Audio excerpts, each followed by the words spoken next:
시간에 이어서 오늘 이 디도서 1장 10절 말씀에 나오는 말씀을 묵상하겠는데요.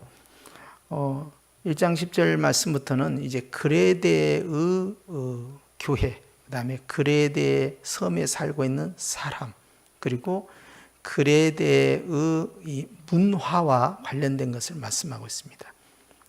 그래서 우리가 어느 지역에 살고 있으면 그 지역의 일반적인 그 문화가 그 지역의 사람들에게 나타나죠. 그것이 문화예요.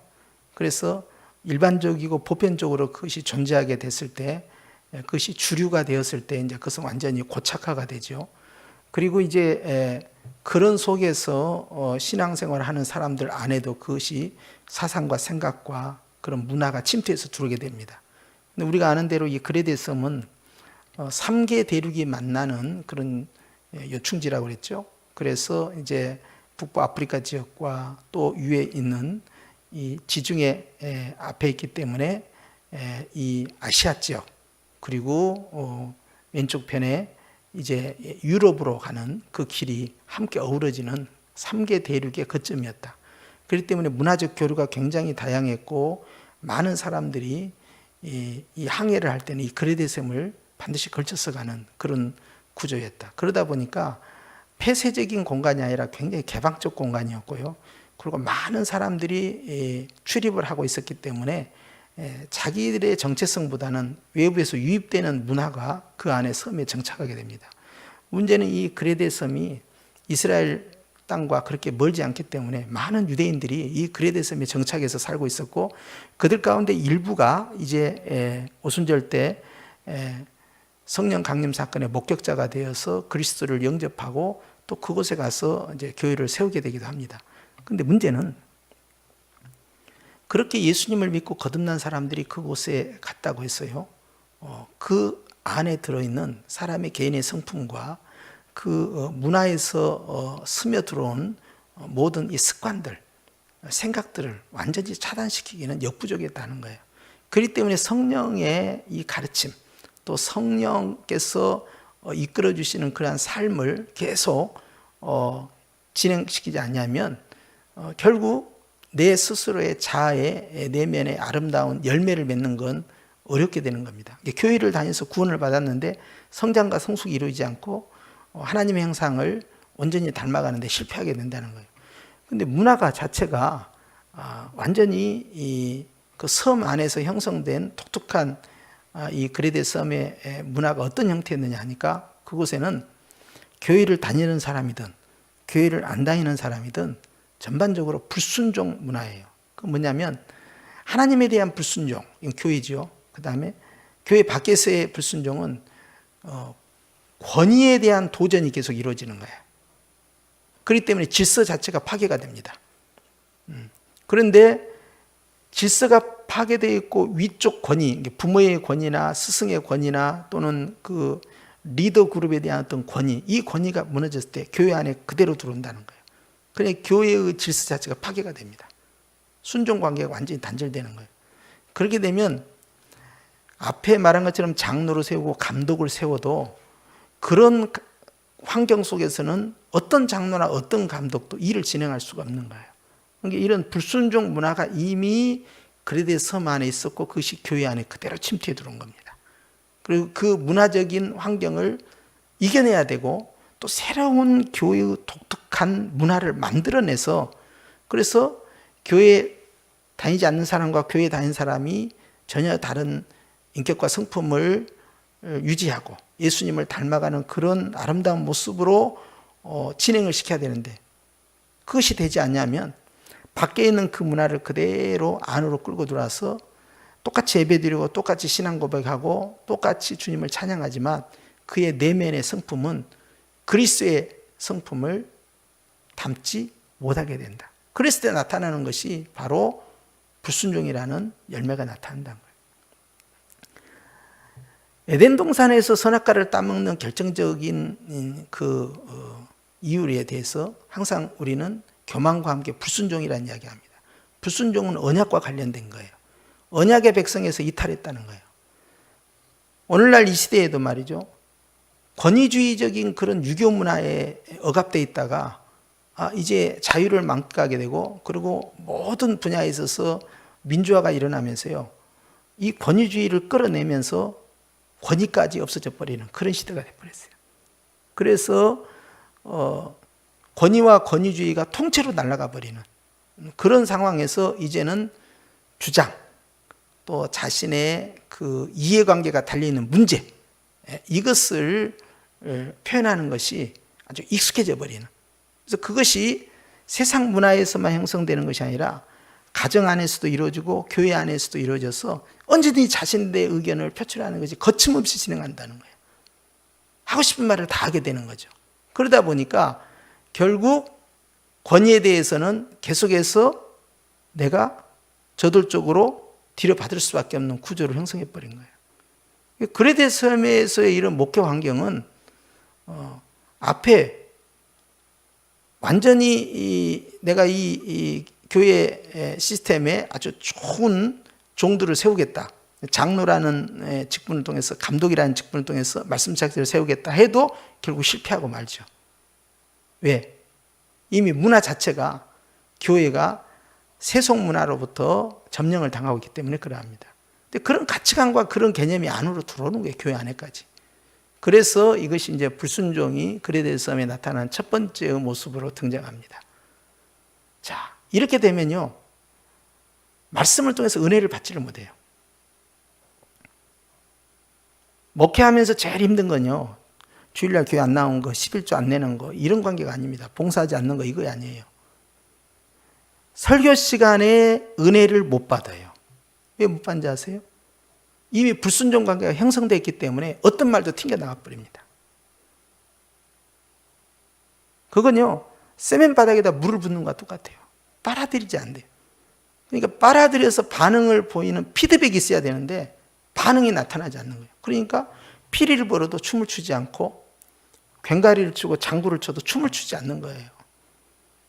이 반응 없는 세대에 대해서 예수님께서 그것을 책망을 하셨잖아요. 똑같습니다. 그렇기 때문에 가장 중요한 것은 기도가 안 된다, 찬양이 잘 안 된다. 여러분, 이것보다 더 심각한 건 말씀이 선포가 됐는데 은혜를 못 받는다. 근데 은혜를 못 받는 기후가 깨닫지 못해서 은혜를 못 받은 것이 아니라 불순종의 관계가 형성돼서 말씀을 배척하고 있으면요, 더 이상 그 은혜가 침투해서 들어갈 여지가 전혀 없게 된 거죠. 그러면 사실상 한 지붕 안에서 두 교회가 형성된 거예요. 이것은 굉장히 심각한 문제입니다, 교회 안에.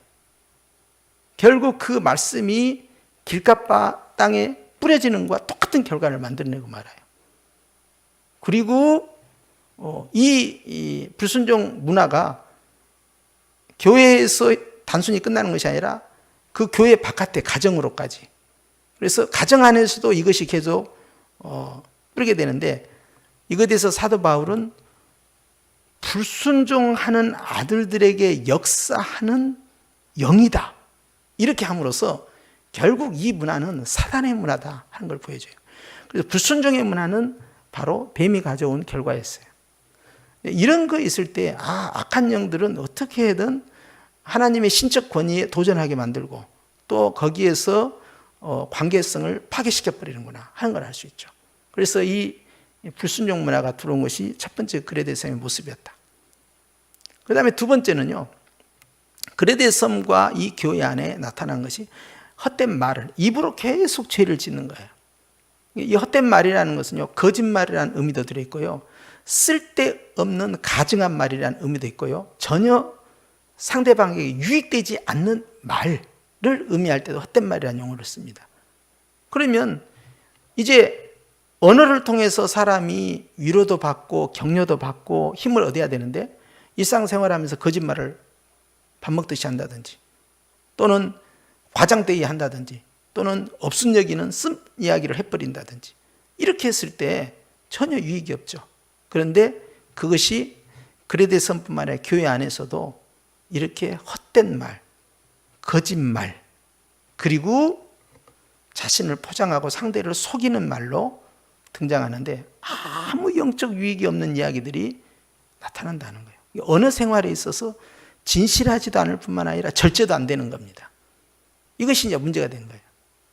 그래서 이제 세 번째 보니까 속이는 자가 이제 나오는데요. 그것은 문자 그대로 거짓말하는 자이면서 그것은 상대를 속이기 때문에 말을 통해서 처음에 속이고요. 그 다음에 행위로 가장을 해서 또 속이게 됩니다. 그럴싸하게. 이것이 광명한 천사마귀라고 그러는데요. 천사마귀는요, 자기를 빛의 사자로 보이지만 실상 양의 탈을 쓴 늑대와도 같죠. 이런 구조로서 등장한 이 세 가지를 지적합니다. 그런데 그것이 많다는 거예요. 어디에? 그레데 섬에.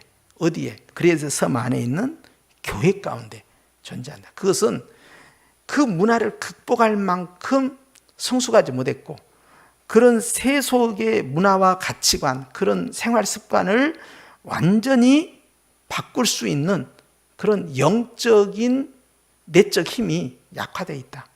성숙지 못한 성도들에게 이것이 나타나는데, 당시에 초대교회 상황에서 누가 성도들을 그만큼 신앙 양육을 할 수 있겠습니까? 안 되는 거예요. 그러니까 거기에 적임자가 누가 왔느냐? 바로 디도가 등장한 겁니다. 그리고 디도는 자신의 동역자, 파트너십을 형성하기 위해서 결국 각 처소마다, 그 넓은 그레데 섬이 적어도 직선거리로서 250km 이상 된다고 그랬잖아요. 그러면 이 큰 이 섬 안에 많은 이 도시가 있고, 도시마다 또 이제 교회가 세워지잖아요. 그런데 그곳에 각 처소마다 이제 그들을 리드할 수 있는, 신앙 지도를 할 수 있는 장로와 말씀 사역적인 감독을 세웠던 거예요. 그리고 그것을 총괄하는 이제 역할이 바로 디도예요. 그런데 이렇게 많은 문제점이 그레데 섬의 문화 가운데 있고 교회 가운데 들어왔다. 그러니 이것은 이제 고쳐나가야 되지 않겠어요? 그런데 심각한 것은 뭐냐? 유대인이 유대인을 괴롭힌다고 할레파 가운데 특히 그러다 그랬어요. 할레파가 누굽니까? 종교인입니다. 할레파는 어떤 종교인들이냐? 율법을 지켜야 된다. 즉 할레라는 율법을 지켜야만이 구원을 얻는다. 조금 더 다시 바꿔 말씀드리면, 내가 오직 믿음으로만 구원받는다? 아니라는 거예요. 내가 착한 일을 해야 되고, 내가 하나님의 율법에 순종했을 때만이 구원을 얻는다고 가르쳐요. 그러니까 구원받기 위해서 할례도 하는 거고, 구원받기 위해서 안식일도 지키고, 또 이제 예수님을 믿는 사람들은 주일을 지키는 것이고, 구원받기 위해서 이제 몰몬교나 여호와 증인들처럼 전도도 하는 거예요. 그것이 구원의 조건으로 들어가는 거예요. 그런데 율법은 구원의 조건이 아니고 자신의 죄를 깨닫게 하기 위한 목적이었던 거예요. 그런데 이 할례파들은 할례를 지킴으로써 구원에 들어가는 전제 조건으로 삼았기 때문에 할례파는 복음에서 벗어난 자들이에요. 그런데 이들이 어디서 왔느냐? 예루살렘으로부터 온 거예요. 율법주의자들로부터. 율법주의자들은 예수님도 믿지만 율법도 지켜야 된다, 이렇게 주장한 겁니다. 예수님은 율법을 폐하러 오신 분은 아닙니다. 율법을 완성하러 오셨습니다. 그럼에도 불구하고 전제된 조건은 뭐냐? 율법의 기능이 뭐였느냐 하는 거예요. 인간이 율법을 다 지키면 구원을 얻습니다. 그런데 놀라운 사실은 이 율법을 다 지킬 사람은 이 세상에 존재하지 않는다는 거예요. 그러면 율법의 기능은 뭐였느냐? 결국 모든 사람이 이 율법을 다 지킬 수 있는 의의는 없기 때문에 율법을 통하여서 죄를 깨닫는 것이다. 신의 산에서 받은 그 율법으로 죄를 깨달은 자는 성막으로 가서 거기서 피제사를 통해서 자신의 지적된 죄를 회개하고 죄사함을 받는다. 그래서 율법과 제사, 이것이 함께 어우러지는 것이 바로 구약의 복음입니다. 그런데 이걸 분리시키는 거예요. 내가 율법을 지킬 수 있다. 그리고 지키면 구원을 얻는다. 이 생각에 채워져 있는 것이 바로 유대인들이에요. 그렇기 때문에 행위 구원이 굉장히 강합니다. 유대인뿐만 아니라 우리나라에도 마찬가지예요. 대표적인 것이 이겁니다. 착해야 천국 간다. 이것은요, 아주 우리 문화에, 대한민국 문화에 뿌리 깊은 가치예요. 근데 이것이 바로 불교에서 온 겁니다. 그러면 동양에만 있느냐? 그렇지 않아요. 또 서양에도 있어요. 서양에도 영화를 통해서, 드라마를 통해서 보면요, 착해야 천국 간다 라는 것이 기본으로 깔려 있습니다.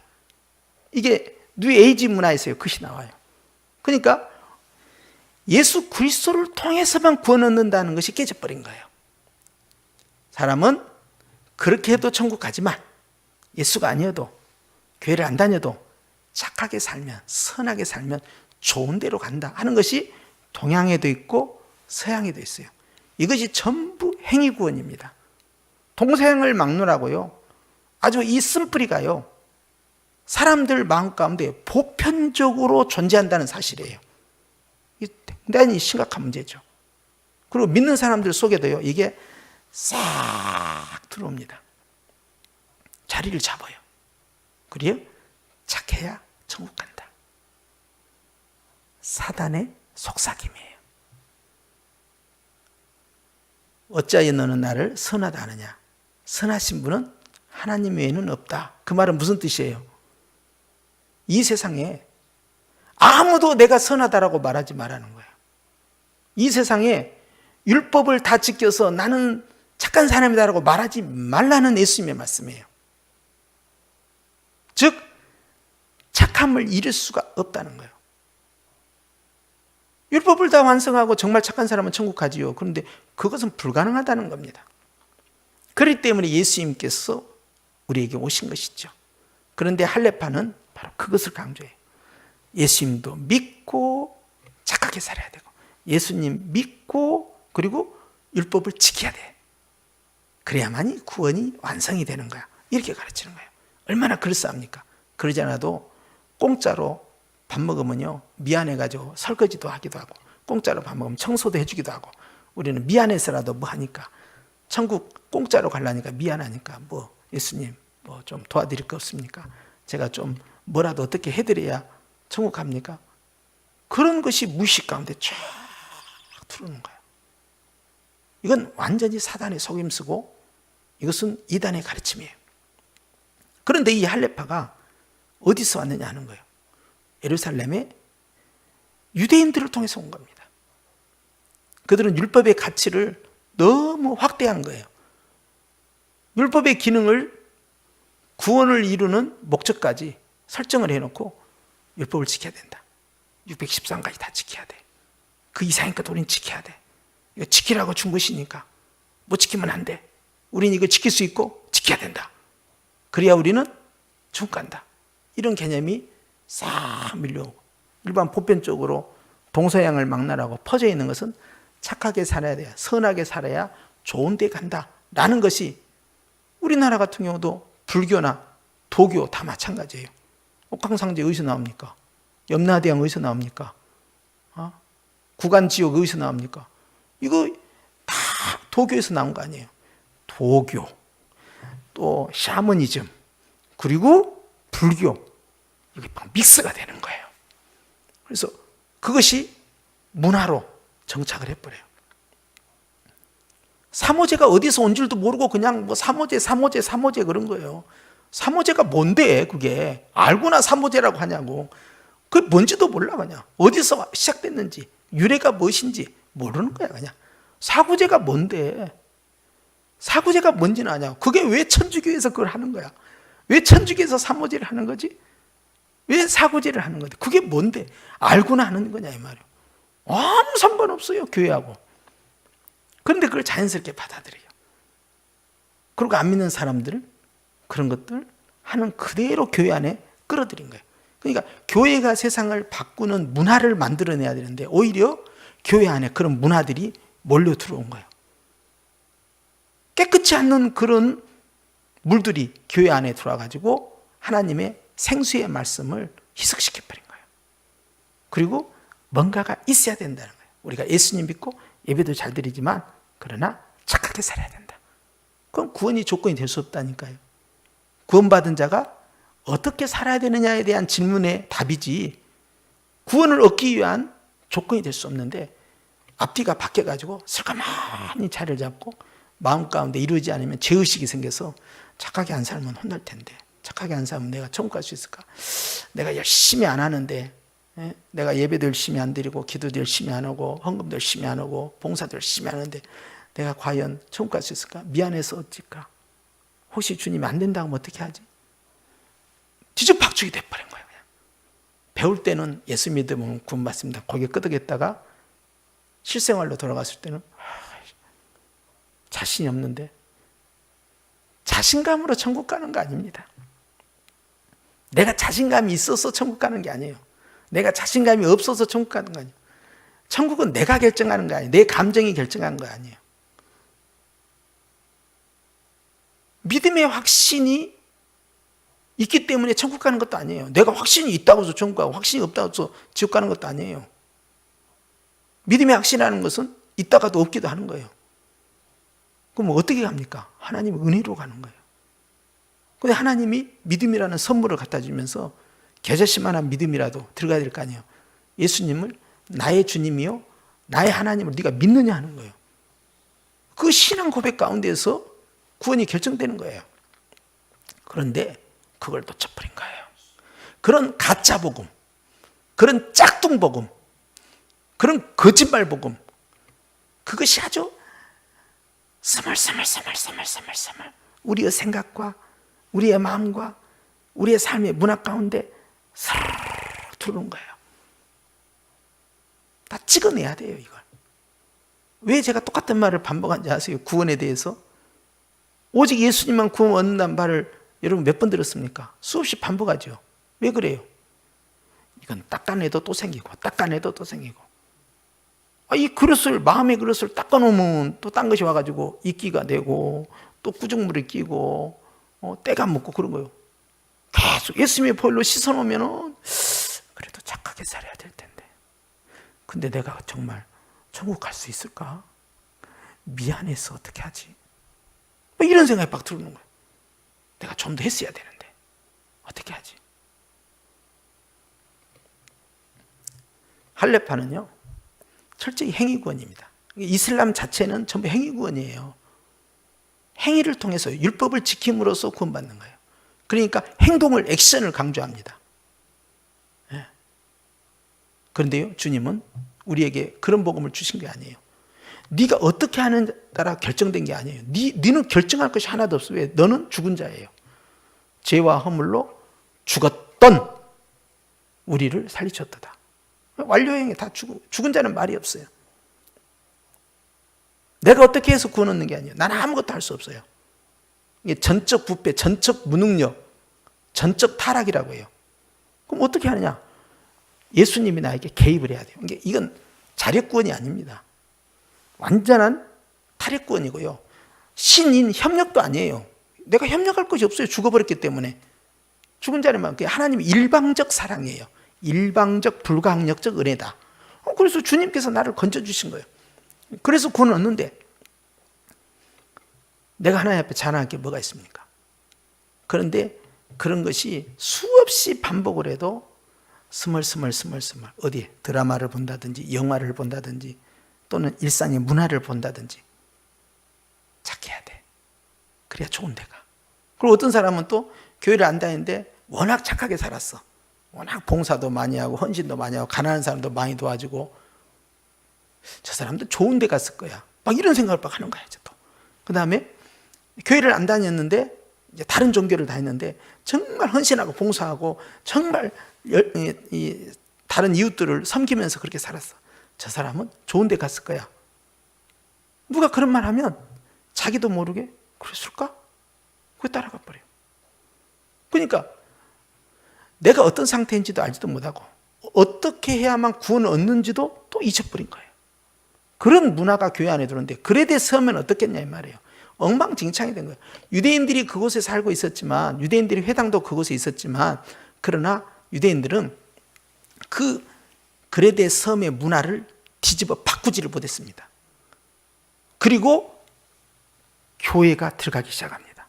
오순절 사건 이후에 스데반 순교를 통해서 교회가 그 안에 들어갑니다. 교회가 처음에는 회당으로 들어가죠. 회당에 들어가서 예수님을 증거하죠. 그리고 믿는 자들을 데리고 별도로 독립해서 가정교회부터 시작했죠. 자, 그러면 교회가 형성돼 있고 그레데 유대인 회당이 형성돼 있어요. 그리고 일반 불신자 세계가 있어요. 그 안에서 교회는 숫자를 점점 늘려갑니다. 근데 문제는 여기에요. 성숙지 못한 교회다 보니까 내면의 변화가 말씀으로 채우지 않는 상황에서 자기 자신들의 완전히 거듭난 삶이 아닌 이상은요, 일반 세상의 문화를 뒤집어 바꾸지를 못합니다. 오히려 동화가 되고 동조가 돼요. 그것이 바로 문화 가운데 들어있는 거예요. 뭐예요? 불순종하는 거. 그게 하나의 문화로 아예 자리를 잡은 거예요. 할 말 다 합니다. 권위에 대해서 도전을 합니다. 어디에서? 교회에서, 어디에서? 가정에서, 어디에서? 일반 사회에서도. 그리고 헛된 말을 하는 거예요. 거짓된 말을 하는 거예요. 아무 유익이 없는 이야기를 하는 거예요. 얼마나 말 많은 도시냐 이 말이에요. 그레데 섬 자체가.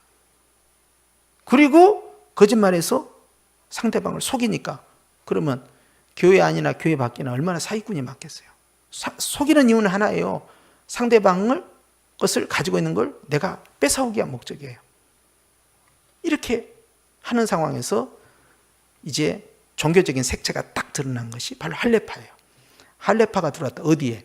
유대인 회당에 들어온 게 아닙니다. 거기는 아예 유대인 회당 자체는 그 율법주의니까 어디에 들어왔어요? 교회 안에 들어온 거예요. 스멀스멀 들어온 거예요. 근데 분명히 예수를 믿는데 사람이 변화되지 않고 바뀌지 않는 거예요.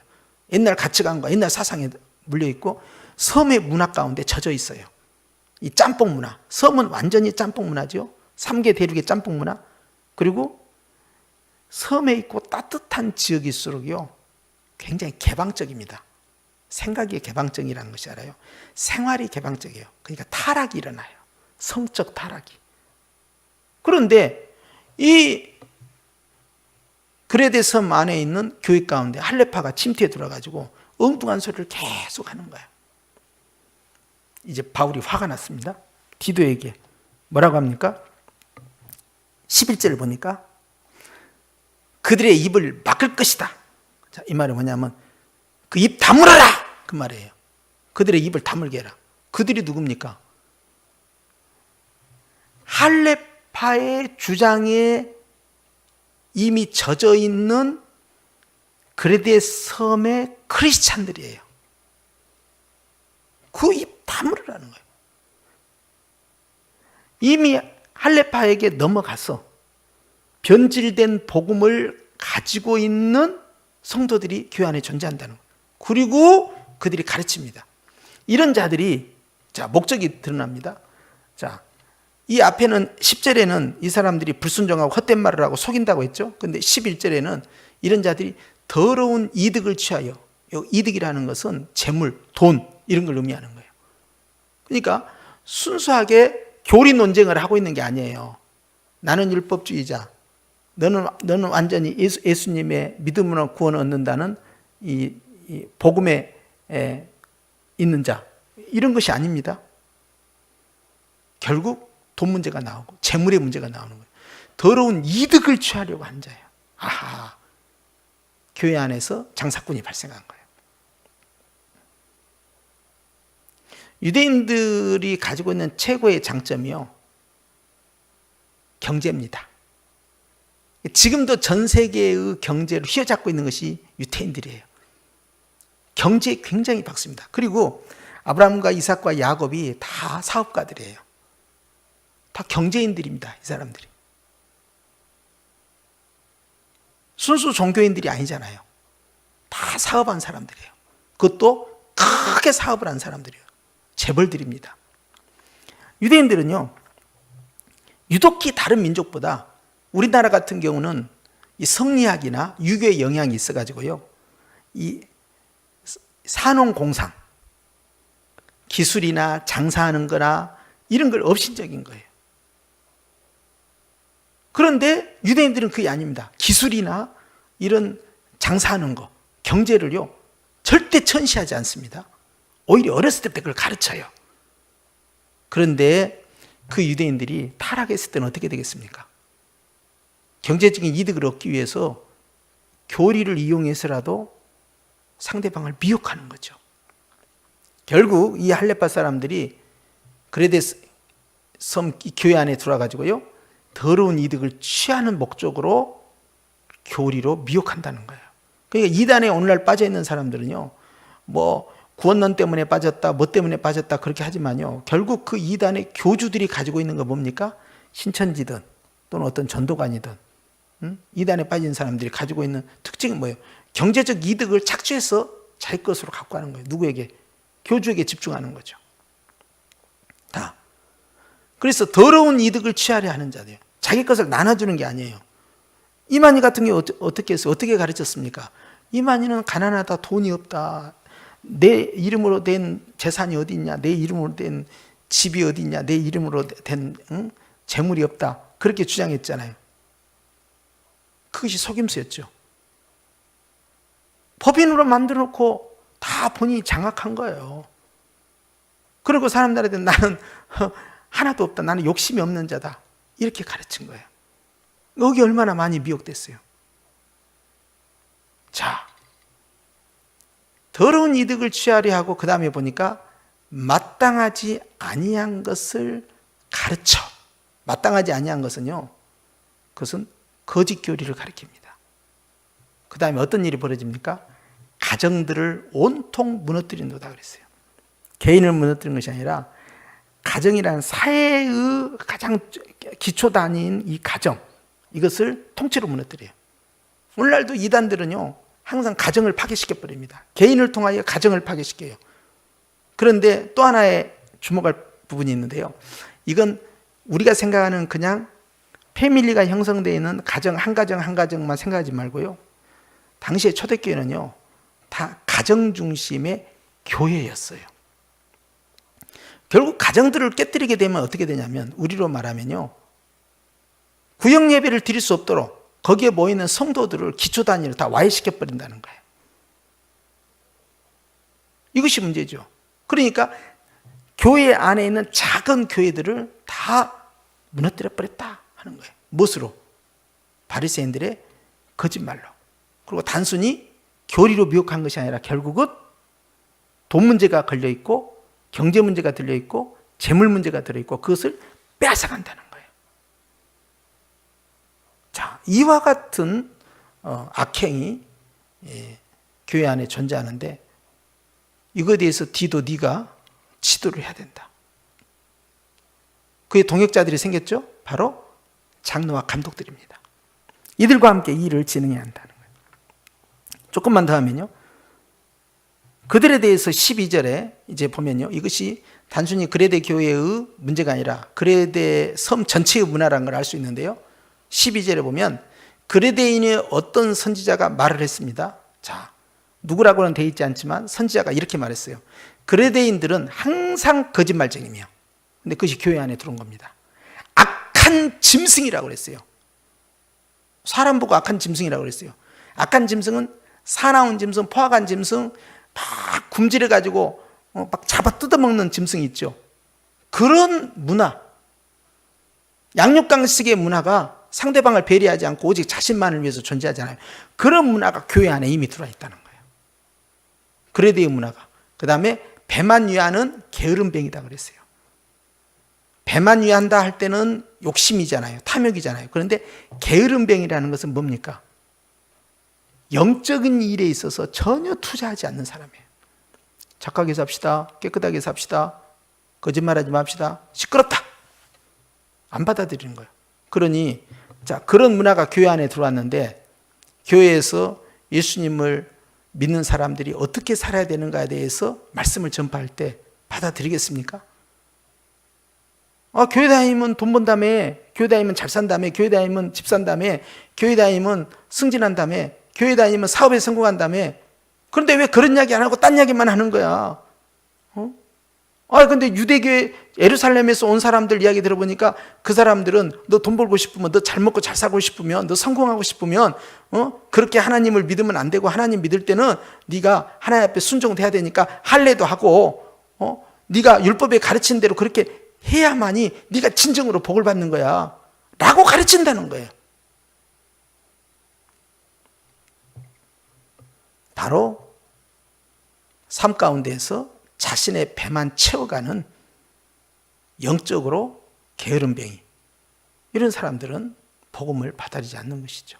자, 이것이 바로 그레데 섬의 문화였고 교회 안에 침투한 문화였다. 어떻게 하면 조선시대 때의 타락한 문화를 기독교의 사상과 성령의 역사로 바꿀 것인가, 이것이 고민이잖아요. 사람이 바뀌어야 되는데, 그런데 그것이 성령님의 역사로 그 당시 예수님을 믿었던 사람들이 야소교인데, 야소교인이 되면은 사람이 바뀌어버린다. 가치관이 바뀌고 생각이 바뀌고 삶의 태도가 바뀌어버리고 그 사람의 인격과 성품이 바뀐다는 것을 초대교회는 경험을 한 겁니다. 그러니까 야소교인이 있음으로써 당시의 조선의 문화가 뒤집어지는 거죠. 더 나아가서는 1907년에 있었던 이 평양 대붕운동 같은 경우는요, 그것은 아주 대표적으로 하나님과의 관계가 바르게 됐을 때 사람이 어떻게 바뀔 수 있느냐를 보여준 거예요. 그러면 이전과 이후, 비포와 애프터는 전혀 다른 겁니다. 완전히 사람이 새로운 사람으로 바뀐 거예요. 그런데 교회를 다녀도 전혀 안 바뀌어. 나쁜 짓 한 거 그대로 해. 교회 안 다닐 때 거칠었던 사람이 교회 다니면서 계속 거칠어. 욕도 잘하고 거짓말도 잘하고 욕심도 그대로고 폭력도 행사하고 다른 사람 속이기도 하고, 인격이라는 것은 하나도 바뀐 거 없어. 달라진 것은 일요일에 교회 간다는 거에는 바뀐 거 없어. 그러면은 어떻게 되겠습니까? 세상의 문화를 이겨내지 못하는 거죠. 그런데 그레데 섬에 이렇게 연약한 모습들이 계속 유발되도록 방치되어 있어요. 누가 와야 됩니까? 목자가 와야죠. 지도자가. 그게 누구예요? 바로 디도예요. 디도에 그걸 부탁한 거예요. 그레데 섬의 이 심각한 문제를 너도 알고 있지 않느냐. 어느 선지자가 말한 것처럼 이런 문화에 찌들어 있는데 이 문화가 교회 안에 들어왔다. 그러면 너는 교회를 어떻게 양육을 해야 되겠느니? 하고 말하는 거죠. 디도의 어깨는 더 무거워지는 겁니다. 그런데 그것이 다만 디도의 문제가 아니라 오늘날 사는 우리에게도 마찬가지예요. 사람이 마음이 변화되지 아니하면, 생각이 바뀌지 아니하면 결국 삶이 바뀌지 않습니다. 내면이 변화되지 않는 이상은 전혀 바뀌지 않는데, 내면을 뭘로 바꿀 거냐는 거예요. 그것은 성령님이 아니고는 바꿀 수가 없는 거죠. 성령의 역사를 통하여 그 사람이 바뀌고 말씀으로 그것을 꾹꾹 채워 넣어야만이 악한 문화가 들어오지 못하는 것이죠. 그 사역을 디도가 해야 되는 거예요. 오늘날도 우리는요, 굉장히 많은 거짓 복음이 교회 안에 들어와 있어요. 그리고 우리의 생각 가운데 그게 스멀스멀 들어옵니다. 그리고 하나님을 믿는 것이 무엇인지, 주님이 우리에게 전한 복음이 무엇인지, 우리가 어떻게 해야 구원을 받고 어떻게 해야 천국 가는 것인지에 대해서 가짜 복음들이 살짝 물타기를 하면서 들어옵니다.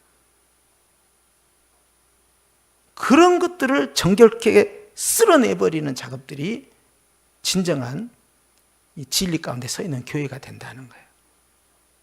오늘 말씀을 정리하면서요, 주님은 이 시대에 살고 있는 이 문화도 그레데섬 못지않는, 더하면 더하지 덜하지 않는 그 문화 가운데 교회는 지금도 존재하고 있는 것이죠.